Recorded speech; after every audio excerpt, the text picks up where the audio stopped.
went from high anxiety to controlled pandemonium, going from the last week to the last few days till the very end. What we needed to do is just make sure that we were facilitating this evolution of this evacuation, which was ultimately supposed to just go from Tonsnud. It was never intended to go out of the embassy. That was not the plan. There was a lot of havoc and disarray in the streets. People knew what was going on. Things were happening. People were starting to come to the country. Da Nang fell, and that was it. It just de-escalated. Everything went downhill from there. After Da Nang fell, you could hear sporadic artillery fire in that direction. You could see it in the people within the city. There was a lot of panic. You could feel it. The end was near, and especially as the communists advanced, and the key to the whole war all the time was the Central Highlands. And when the Central Highlands fell, that was it. We knew that time was shot. People were beginning to mass around the U.S. Embassy compound. 1,600 hours. I was posted to the ambassador's residence as a radio communicator.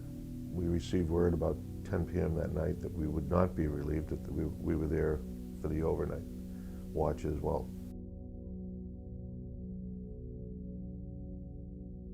We were waking up by incoming, probably around between 3:30 and 4 in the morning.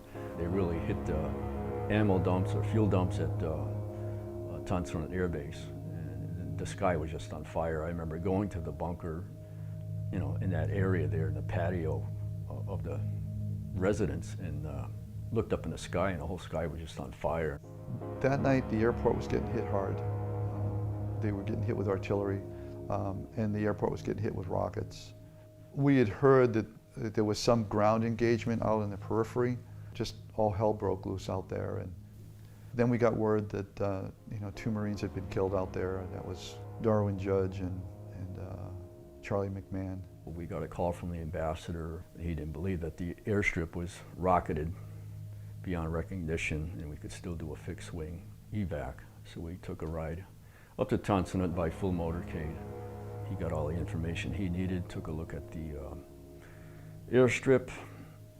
During that time, there was rockets flying around. I actually saw a rocket fly over the complex, and I had made a comment, God, if you could just, I'll do what I got to do, but just get my bones out of the country. That's all I ask of you. I think, as we look back at it now, that was pretty much the NVA's final message to say, all right, it's time. Your time has come. We exited and went back to the embassy. Things were starting to get hectic with the city. All the refugees were starting to surround the embassy. Everybody was panicking. They all wanted to get out because they knew we were leaving. The ambassador assumed we still had time. There was time for negotiations. I think they realized at that point that evacuation wasn't going to go from there. It all had to be brought back to the embassy. The ambassador probably was the most resistant to that whole concept, but they didn't want Americans to be seen as giving up and leaving. So he held on until it was too late. So then by 11 o'clock, I had gotten a call from the ambassador to come up and see him. So I went into his office, and he said, I want you to do something for me. I said, yes, sir. And he said, I want you to take my wife to Ambassador Sullivan's summer residence in Manila and stay with her till I get there. And I said, yes, sir, but my mission is to stay here with you. And that's what I really wanted to do. I wanted to see it through, but he was pretty stern about it. He said, this is what I want you to do. I'm asking you to do this for me. So I followed the order. I took his wife, and I was evacuated probably before noontime with his wife and a couple other staffers' wives. We ended up landing on the command ship for the U.S. 7th Fleet, USS Blue Ridge, and we stood there and waited for the ambassador to come back. The 9th Amphibious Brigade from one of the ships was called in to support us. And this is all around the time they decide, okay, it's going to happen here. I want to say the first choppers that did arrive That's when they brought in Marines from the fleet. You know, there was just no way that the 48 Marines that were stationed at the embassy could maintain the crowd control. It had gone from high anxiety now to a sort of a low level of panic where people were trying to get over the walls to get into the embassy compound with the thought that they would be evacuated out of there. I'd say there were probably upwards of 5,000 to 6,000 people outside that compound, just trying to climb the wall, trying to get inside the compound, you know, just looking for that ride, you know, to freedom. There were a lot of people who were just pressed against this big iron vehicle gate, hoping that we would open that gate and let them in. They were offering you gold, they were offering you cash. You know, you don't take me, but take my child. They're saying to you, take my child. If you can't take me, take my child. And you had no answer for them. On the roof, we had the 46s go doing evac, and on the embassy parking lot, they had 53s. We were loading people on, the helicopters were leaving, coming in, loading, leaving, coming in. I'd say normally you'd probably get 28 Marines fully loaded with gear into each helicopter. Conservatively, I'd say we were putting 45 to 50 Vietnamese people in each helicopter.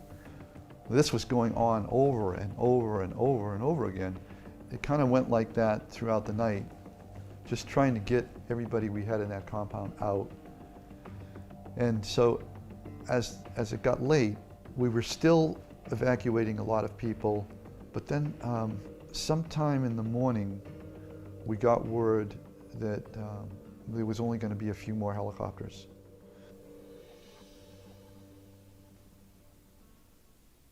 Word came down that we were no longer doing lifts of Vietnamese personnel. It was get the last remaining troops off the ground. Ambassador Martin had to go, and if he didn't want to go, they were going to arrest him and take him. The ambassador left. It was between 4:30 and 5 in the morning. Top Valdez gave the word that we were going to slowly pull back from the perimeter. We formed 3 arcs around the main door of the embassy. And we just slowly backstepped into the embassy. As we moved back toward the door, all the people who were staged to go realized that we were leaving. And so they rushed the door. Closed the gate behind us when we had a head count, knowing that we had everybody inside. We left probably 450, maybe 500 people selected to get out. We left them sitting in the corner of the lot. We made our way back into the embassy, closed the door, and we made our way up the stairwells. So we get all the Marines are now out on the rooftop, and the decision was made. All the support Marines go first. It's kind of like, this is our ship, you know, we're the embassy, this is our embassy, we go last. So now the helicopters are coming in. The Marines that are on the roof are being staged, and they're going up to the helipad, and then they're being flown out.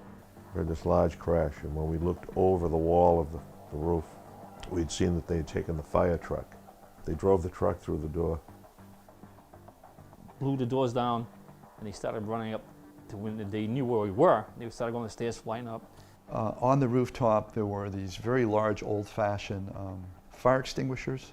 Took some lockers, and we rolled them over along with these fire extinguishers against that door, so they couldn't open, remembering that the door opened in.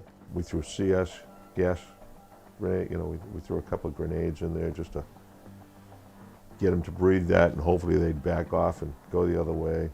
There were a number of helicopters that come in. We got some more of those support Marines out.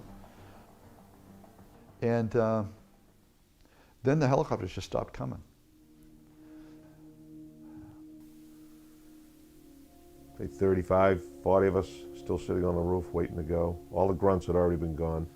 You know, when that last chopper left, we just waited and waited and waited for another chopper to come back, and it never did. And then I said we could see, we could hear the tanks rolling in down. And Major Keno, he brought us. We were sitting on that roof, and we were waiting.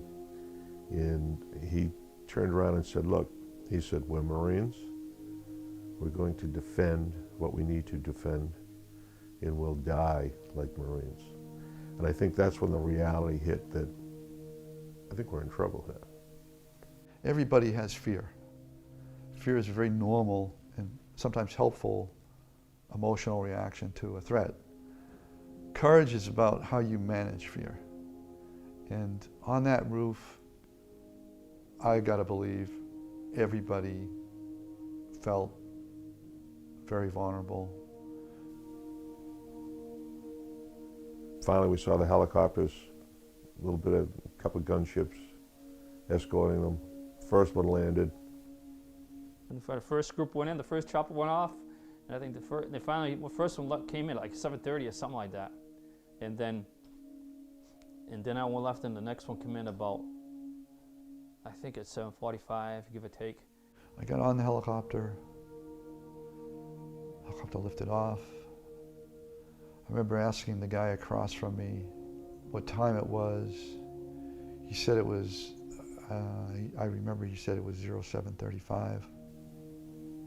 As he made the pitch, and we looked out the rear door, you could see columns of tanks, the support trucks, you could see other people undressing, and those were the South Vietnamese soldiers that just gave up and said, "Ooh," and they just clothes laying on the street, boots laying on the street. A lot of people still at the embassy. People still tons of people, but I imagine once they saw the last one off, that they said, "Oh my God, we're gonna be left. We're left here." So when we landed on the ship, I felt, okay, we're safe now. I remember going down below to the hangar deck. That hangar deck was a sea of humanity. I mean, it was just women and children. It's all full of Vietnamese refugees. It was absolutely amazing.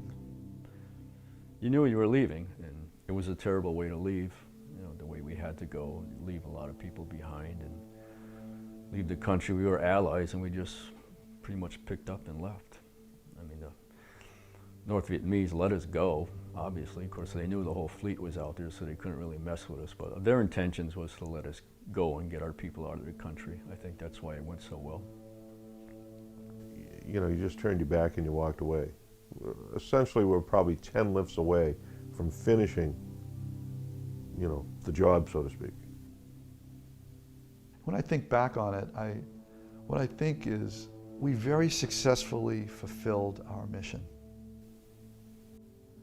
It all fell apart around us, but we didn't fall apart. We did what we were trained to do. And for that, myself and I hope all Marines are very proud of that.